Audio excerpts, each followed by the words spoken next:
Estima-se que a população indígena do Brasil, na época do descobrimento, no ano de 1500, variava entre 4 a 10 milhões de pessoas.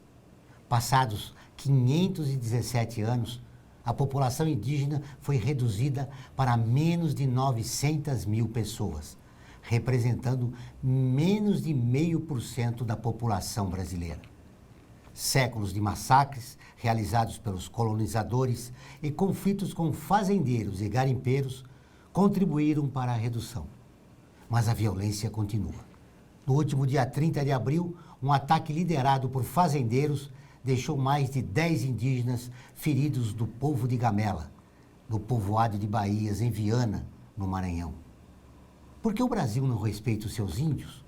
Para falar sobre o assunto, vamos conversar com Claudine Mello, historiadora e fundadora da Étnico Eduque, Educação para as Relações Étnico-Raciais.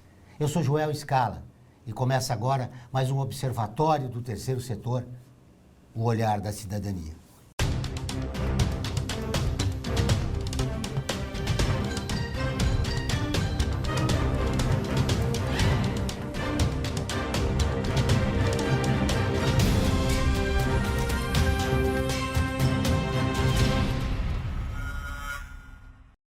O Observatório do Terceiro Setor mostra pessoas que trabalham para a melhoria da sociedade, além de divulgar e interagir de forma comprometida com as organizações de interesse social. Hoje vamos conversar sobre os indígenas no Brasil, com Claudine Mello, historiadora e fundadora da Étnico Eduque, Educação para as Relações Étnico-Raciais. Seja bem-vinda, Claudine. Tudo bem? Tudo bem. Eu que te agradeço, Joel. Essas agressões aos índios lá no Maranhão, por que não se respeita a demarcação, não se respeita a população indígena no Brasil?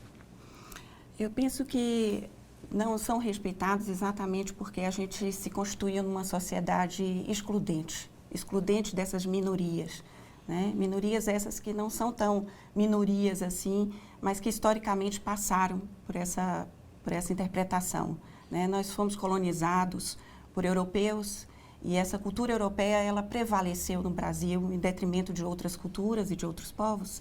Então, os indígenas, assim como os povos negros, são desprezados, né, na interpretação do Estado brasileiro. E, por isso, não se cumpre a Constituição, né? Mas há uma legislação que deveria ser cumprida. Exatamente. A Constituição Brasileira de 1988 já diz nos seus artigos que a demarcação das terras indígenas deveria ser totalmente feita no prazo de 5 anos. Então, nós estamos falando desde 1988, nós teríamos 5 anos para que as demarcações fossem homologadas, né? E, no entanto, a gente vê que a questão crucial dos povos indígenas ainda é a luta pela demarcação de terras. A população indígena tem 305 etnias, né? Mas mais de 100 já foram extintas. Fala-se muito mais do que isso quando os europeus chegaram no continente, né?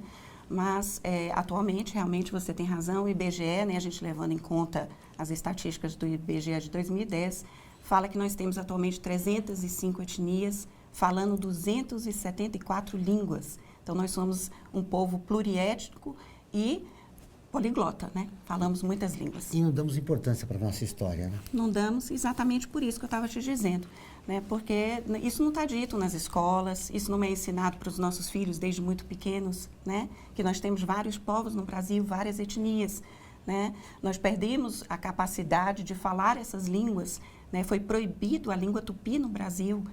Então, isso vai enfraquecendo, né, o conhecimento sobre os povos indígenas. Tanto que quando a gente fala de povos indígenas, a gente fala no passado. Eles eram, eles faziam, eles construíam. A gente esquece de colocá-los no presente e eles estão aí, né? É um processo excludente, né? É um processo excludente. Indígena. Tem uma autora nigeriana, Chimamanda Adichie, que ela fala sobre isso, né? Sobre o perigo da história única. Quando a gente conta uma única história durante muito tempo, essa história se torna verdade. E o que aconteceu no Brasil foi exatamente isso. Por muito tempo se contou a história da perspectiva do colonizador. E o colonizador não tinha nenhum interesse em manter, né, essa história indígena como povos que têm autonomia, que são nações independentes, né? Então, eles foram invisibilizados. Outra perversidade que se faz contra a população indígena é esse processo de aculturação, né? Sim, aculturar é inevitável, né? Quando você tem várias etnias convivendo no mesmo espaço, é inevitável que, de alguma maneira, você absorva conhecimentos de outra cultura e vice-versa. O problema da aculturação é quando uma cultura quer sobressair em relação à outra. Então, hoje, essa problemática em torno da aculturação é exatamente isso, né? Quando a gente vê que uma cultura, no caso, a cultura predominante, que ainda é a cultura branca, né, europeia, eurocêntrica, como a gente fala, ela quer dominar outras culturas, né? A cultura africana, por exemplo, absorvendo elementos da cultura africana, mas sem contextualizar. E a mesma coisa acontece com os povos indígenas. A gente vê muita gente dizendo que é indígena e usa o cocá, mas não sabe nem o valor que aquele cocá representa e o que ele quer dizer, né? O que ele está querendo dizer sobre determinada etnia. Inclusive, há cocá diferente para cada povo, cada nação. E consequência disso, do que você está dizendo, é que há um número expressivo, né, de suicídio entre os indígenas. Sim, principalmente entre os Guarani Kaiowá, porque desses povos indígenas que a gente tem mais conhecimento, eles são os mais agredidos, né? Eles estão vivendo nas estradas, né, nas rodovias, no estado do Mato Grosso, né? E isso faz com que eles se descaracterizem, né? Eles percam a identidade enquanto povos indígenas, não podem cumprir os seus rituais, né? Não podem plantar, não podem colher. São elementos da forma como o indígena vive, né? A forma mais natural como o indígena vive. Então, em virtude disso, desse ataque sistemático, né, a esse modo de vida tradicional indígena, muitos jovens perdem, né, o estímulo de viver, perdem o interesse de viver e acabam cometendo, de fato, suicídios. Muito bem, nós vamos para um rápido intervalo e voltamos dentro de instantes. Aguardem. Estamos de volta com o Observatório do Terceiro Setor, o Olhar da Cidadania. Você já se inscreveu em nosso canal no YouTube? Não? Mas agora nós temos um bom motivo. O Observatório tem uma novidade para você. 3 News, um programa que semanalmente traz as principais novidades do terceiro setor. Para acompanhar esse nosso novo programa, se inscreva em nosso canal. Muito bem. Claudine,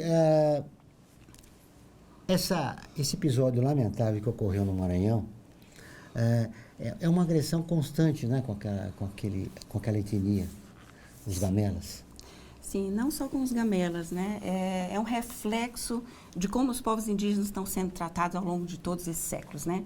São mais de 517 anos de resistência, como os povos indígenas costumam dizer, e é verdade, né? O ataque aos gamelas é, assim, vamos dizer, o ápice do que está acontecendo no Brasil e, dessa vez, de uma forma muito aberta, né, para que toda a população brasileira veja. Eu fico impressionada quando as pessoas não se sensibilizam ainda com essa questão, porque o ataque ele estava sendo anunciado na rádio local, ele foi, inclusive, estimulado por deputado do Congresso, que deu uma entrevista nessa rádio local, dizendo que as pessoas tinham que se armar contra esses indígenas, porque o discurso eles são indígenas. A questão é sempre essa, né? De se levantar a dúvida sobre os povos indígenas, se de fato eles são ou não. Só que já apareceu documentos da época do Império, em que demarca essas terras do Maranhão como terras do povo gamela, dessa nação gamela. Então, os documentos já comprovam isso, como duvidar de que esse território, de fato, é um território indígena. Por que a opinião pública brasileira não se sente solidária com o problema dos índios aqui no Brasil?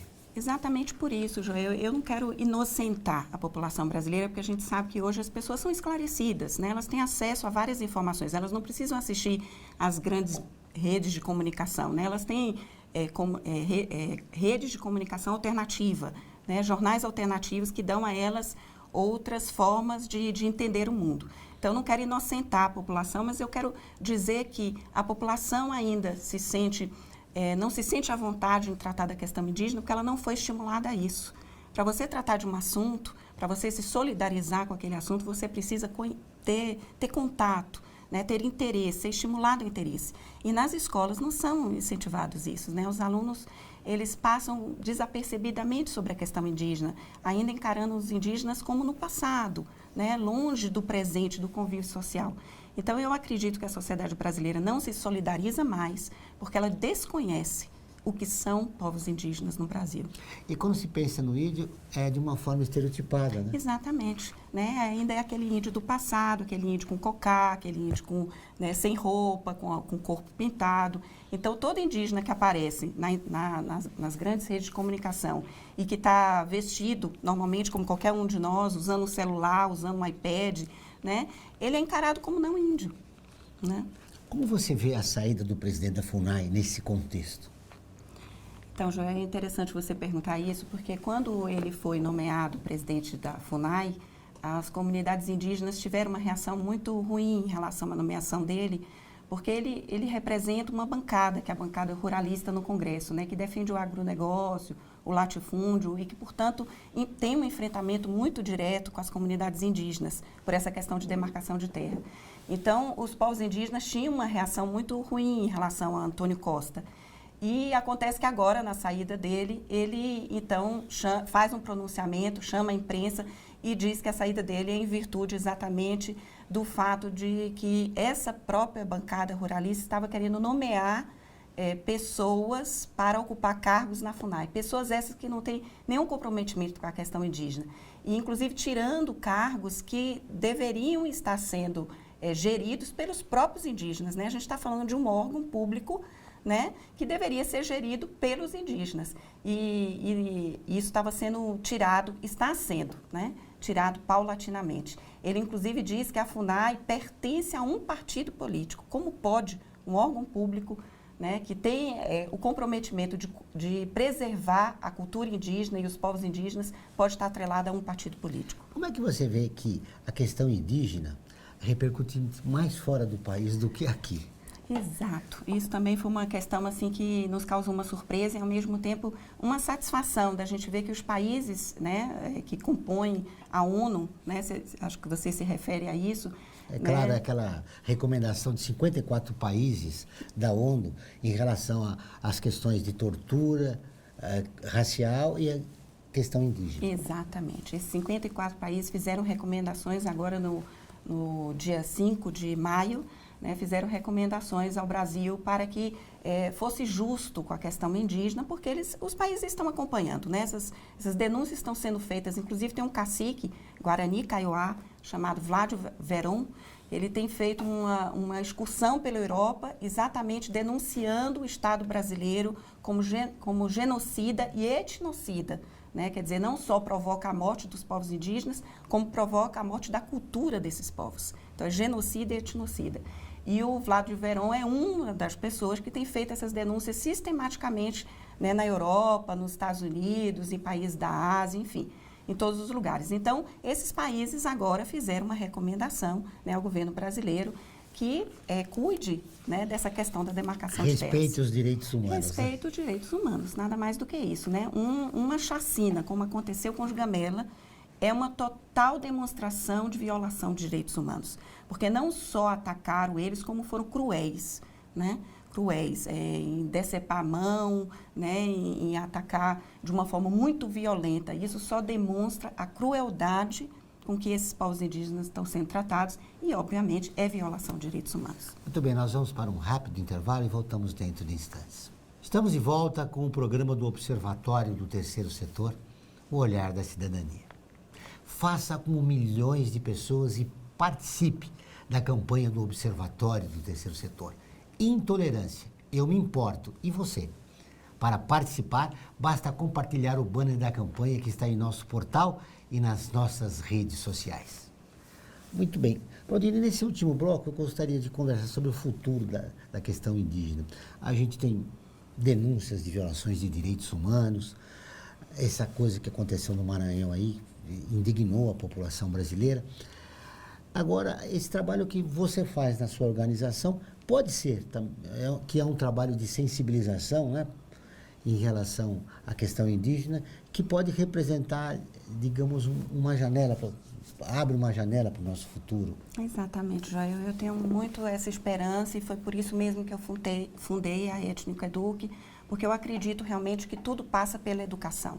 Né? Então, quanto mais cedo você começar a trabalhar com as crianças no Brasil, a respeito dessas comunidades, dessa cultura vasta que o Brasil tem, não só em relação aos povos indígenas, mas também em relação a eles, isso facilita com que o cidadão brasileiro comece a criar uma nova cultura, uma nova consciência, né, de cidadão. Um cidadão que é formado por 3 matrizes, né, e não só pela matriz hegemônica, que é a matriz europeia, né? Então, o trabalho da Étnica Educa é exatamente esse. É fomentar que as pessoas comecem desde muito cedo a criar uma cultura de tolerância, como o Observatório do Terceiro Setor tem feito, mas também uma consciência, né, cidadã.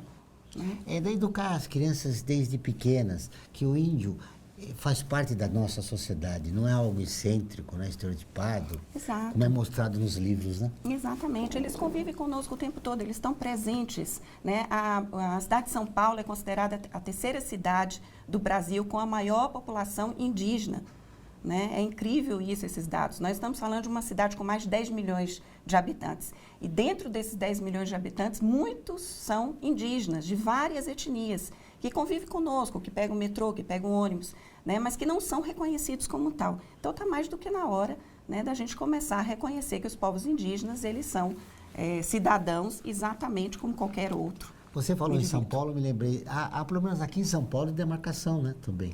Sim, nós temos um problema sério de demarcação de terras em São Paulo. Nós temos 2 etnias com uma população bastante considerável, né, que, aliás, uma etnia localizada em 2 regiões extremas de São Paulo, uma na região sul, em Parelheiros, e outra na região centro-oeste, que é o Jaraguá, né, o Pico do Jaraguá.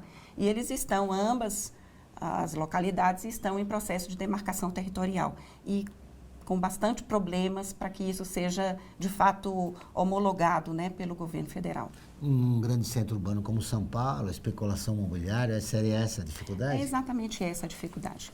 Por exemplo, no Jaraguá, que eu tenho acompanhado mais de perto, há, né, uma especulação a respeito de que o território ele tem interesses, né, de empresas construtoras que querem construir condomínios de luxo. É uma região muito bonita, né? Ela está ali próxima do Parque do Jaraguá, quer dizer, uma localidade que ainda se respira ar puro, em que ainda tem nascentes. E por isso, né, as construtoras têm grande interesse em construir condomínios de luxo lá.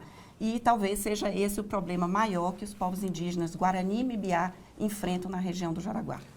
Muito bem, uma outra coisa importante que eu gostaria de refletir com você é em relação àquela manifestação que aconteceu em Brasília. Os indígenas foram protestar sozinhos, sem apoio de outros segmentos da população brasileira, incomodados com a atual situação no país. Por que os indígenas sempre caminham sozinhos? Na maioria das vezes, sim, mas tem não indígenas que apoiam, só que esses ainda é minoria, vamos dizer assim. Né? Então, o acampamento Terra Livre, você está falando disso, né, do acampamento, foi o 14º em Brasília.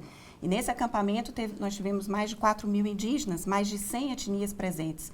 E tinham colaboradores voluntários que não são indígenas. Mas o que sobressai ainda é que a causa indígena é uma causa deles próprios, né? Num ponto é importante que seja deles mesmos, eles falem por eles mesmos, mas de outra forma, não é um problema da sociedade brasileira falta como um todo? esse apoio da sociedade. Isso me faz pensar, Joel, quando eu estava vindo para cá, eu estava pensando nisso. Como é complicado a gente vir falar de povos indígenas, quando na verdade eu queria falar dos pontos positivos, né? Mas em detrimento da situação dos povos indígenas no Brasil, a gente acaba só fazendo denúncias, né? E aí eu fico pensando, o meu trabalho está atrelado a denúncias, né? Quer dizer, se as coisas ruins não acontecessem, o meu trabalho acabaria? E na verdade não, né? O meu trabalho aí é que se iniciaria. Se construir uma nova fase, né? Exato, de contar, né, essa história positiva desses povos, a vasta cultura, né? A vasta contribuição histórica que esses povos têm para nos dizer, para nos contar. Né? Nós estamos falando de nações indígenas. Cada uma é diferente entre si, né? Então, seria tão importante se a gente pudesse usar esses espaços para contar as coisas boas, mas infelizmente, por conta desses ataques sistemáticos, a gente acaba falando muito mais dos pontos negativos. Nós podemos fechar nossa entrevista você falando de algumas coisas boas que estão acontecendo. Eu acredito assim que os povos indígenas dão um grande recado para nós, né, de que a resistência é algo fundamental para a nossa sobrevivência no planeta Terra. Né? Então, apesar de eles serem extremamente massacrados ao longo de todos esses séculos, né, eles provam que eles resistem pacificadores. Né? Nós não vemos agressões desses povos, né? As agressões sempre partem daquele que não os compreende. Né? Então, eu acho que a grande o grande ensinamento que os povos indígenas trazem para a gente é isso, né? De que, de fato, eles procuram viver uma cultura de paz, né? E eles só querem viver do modo tradicional que eles sempre viveram, né? Dentro da sua cultura e serem respeitados por isso, né? E lutar pela demarcação de terras nada mais é do que mostrar que a terra é deles, né? Quem não é índio no Brasil, como diz Viveiros de Castro, quem não é índio no Brasil é aquele que veio de fora e nunca se miscigenou, né? Fora isso, todos os outros que passaram por processo de miscigenação são indígenas. Então, lutar pela posse da terra é lutar pela posse da terra brasileira, né? Que pertence à União Brasileira. Um povo que tem uma cultura de paz pode sobreviver na sociedade moderna? Pois é. Eu espero que sim, viu? Eu sou uma pessoa esperançosa, realista e esperançosa, né? Então, eu espero que sim, que eles sejam esses professores para nós, nos ensinando todos os dias e que a gente aprenda, né? Que viver na paz é a única forma possível da gente permanecer no planeta. Né? Esses conflitos sociais que estão acontecendo no nosso país, que ensinamento a população indígena pode deixar? O homem branco. Tem um ensinamento muito, muito bonito da tradição guarani, né, que é a Tecoporã, né, que é o viver bem. Então, o grande ensinamento é esse, né, que a gente é apenas né, no universo, né, que a gente precisa viver nesse equilíbrio no universo, né, viver em equilíbrio ambiental, viver em equilíbrio na convivência social. Esse é o grande ensinamento. Então, se as pessoas quiserem realmente compreender a causa indígena, comecem a entender esse movimento do raciocínio indígena, né? Que viver essa visão cosmológica é a única maneira possível da gente continuar sobrevivendo num planeta que a gente já destruiu, né? Nos últimos 100 anos, a gente causou uma destruição no planeta maior do que todos os bilhões de anos que o planeta Terra existe. Então, se a gente quiser continuar vivendo e vivendo bem, né, o Tecoporã, a gente precisa aprender com a comunidade indígena. Obrigado pela entrevista, foi um prazer vê-la. Igualmente. O programa do Observatório do Terceiro Setor desta semana fica por aqui.